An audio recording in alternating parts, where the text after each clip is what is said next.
Okay. Well, and as a parallel, there's a bill now to make the siting of nuclear waste dumps, take it out of the jurisdiction of the state and local governments and run it from a federal agency, which is very frightening because it could land anywhere.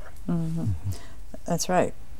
And the government, I'm not sure how many people know that the government has to subsidize the nuclear power industry, that it can't operate without these huge government subsidies. And money's been the biggest stumbling block all along. Well, this is a little interesting that we have a socialist industry in a capitalist society. And Russell, can you talk a little bit more? I know we've touched on the economics of this, but let's talk about that and the fact that it's a myth that this is cheap electricity. And also, let's all talk about the situation worldwide and what people who oppose nuclear power are up against when it is expanding so much. One of the main problems is the United States is kind of like on a maturity curves in certain respects, and one curve that it's on is that it's gotten toward the point where pork barrel is on a lot of people's minds, and so people want to be subsidized, but they want everybody else to not be subsidized, and so what it ends up happening is it's free enterprise for the poor and socialism for the rich, in a sense. Nuclear power is one of the best examples of how you can take a system that's pretty much all just pork barrel and give a huge amount of money toward it. In the study that we did, this book that you have on the table, Energy Options, that book was done in '79, completed in '79, and it projected the costs of Palo Verde. We used regression analysis with professors' assistants with the mainframes at Arizona State University, and we projected that the plant cost would be $6.1 billion. Arizona Public Service projected that it would be $2.8 billion, so we had over 2 times the projection. They finished for 4% less than what we projected. We were incredibly accurate in our projection, and that's the kind of thing that's going on again here now. They're using low costs again. Even the studies, if you go on the web and search for nuclear power plant costs, they're relying on the University of Chicago, on an MIT study, that all are relying on figures like $1,500 per megawatt or per kilowatt installed, instead of what was even being done back in the 80s, $3,000 per kilowatt installed. So today it's more likely to be $5,000 per kilowatt installed, which boosts the cost dramatically, because the biggest component of nuclear power is its capital cost. Unlike, say, some of the other alternatives, you don't have that much operating and fuel costs comparatively. The vast majority of it is in capital. So if you want to promote nuclear power, project low costs on the front end, and then it will look much cheaper than it will end up being.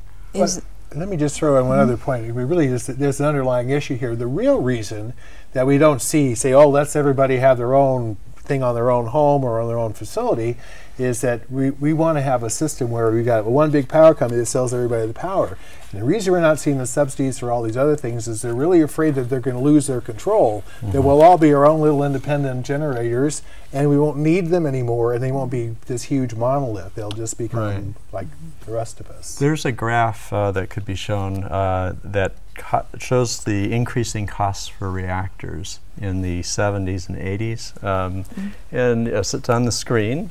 You can see to the far right, as we get toward the last batch of reactors that were installed, you have about $3,000 per kilowatt in the average, and now they're projecting much less than that. Now, the one thing I wanted to point out was that the alternatives to nuclear power, I mean, the overall costs, nuclear are about 8 to 12 cents per kilowatt hour. Coal right now is about 5 to 6 cents. Natural gas is 4 to 6. Oil is 5 to 8 cents per kilowatt hour. Wind is 3 to 6 cents per kilowatt hour. Wind has grown exponentially, and solar is still at about 15 to 30 cents per kilowatt hour, depending on what you look at, which technology. And then energy efficiency actually runs in the negative. but goes from typically from 0.5 to 4 cents per kilowatt hour, compared to nuclear probably being about 10 cents per kilowatt hour. Why then are we seeing such expansion, such plans for expansion throughout the world? France, how does France manage to get, is it because it's a smaller country that they get 78% of their power?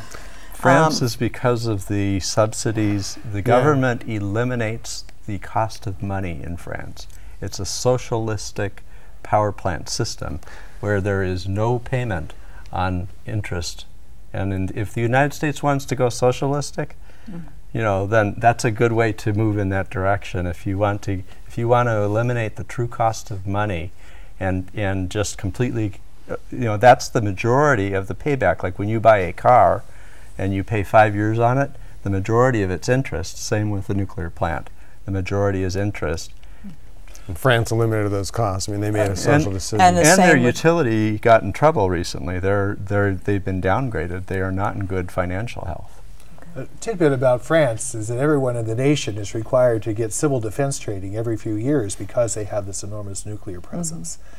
But they're not the only ones. I mean, India's got 15 nuclear reactors working already. China has plans to build more. Australia recently finished a study, and they're about to launch a bigger program. And correct me if I'm wrong, 443 reactors around the world, and we have 103 of them. Yeah. Right. But the nuclear plants that are retiring now are going to start decreasing that number, even if they build another 10 or so.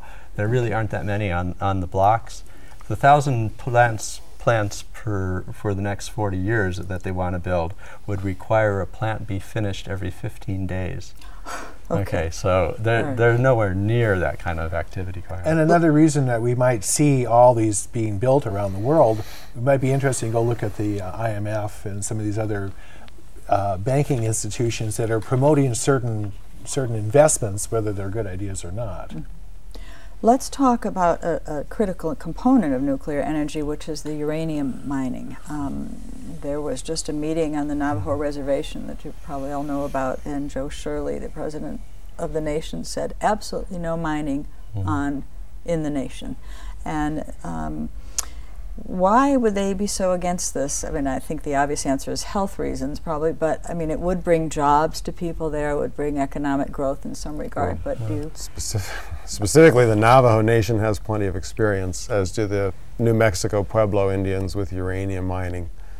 And they've seen the legacy and the decimation of men from 30 to 70 years old now in the population from lung cancer and other illnesses caused from uranium mining. And the Navajo Nation had made an astute and a wise choice to not permit any more uranium mining. Mind you, they're doing uranium, there's a whole lot of new mining claims that have been staked for the Arizona Strip, which is not on reservation land, north of the Grand Canyon. And when I imagine what that area might look like after open pit or large underground uranium mines, the roads to the mills that process the ore and ship it off, and I think about the alternatives, which, I mean, the Arizona Strip, it's bisected by a feature called Hurricane Cliffs because there's a lot of wind potential in northern Arizona. And I would, when I think about the scar in the landscape and the risk to the future inhabitants of that part of our country, I would much rather see a whole lot of well-placed windmills along those ridges in wilderness Arizona than I would to see a uranium mine, roads to haul the ore, and mills to process it, and rivers polluted.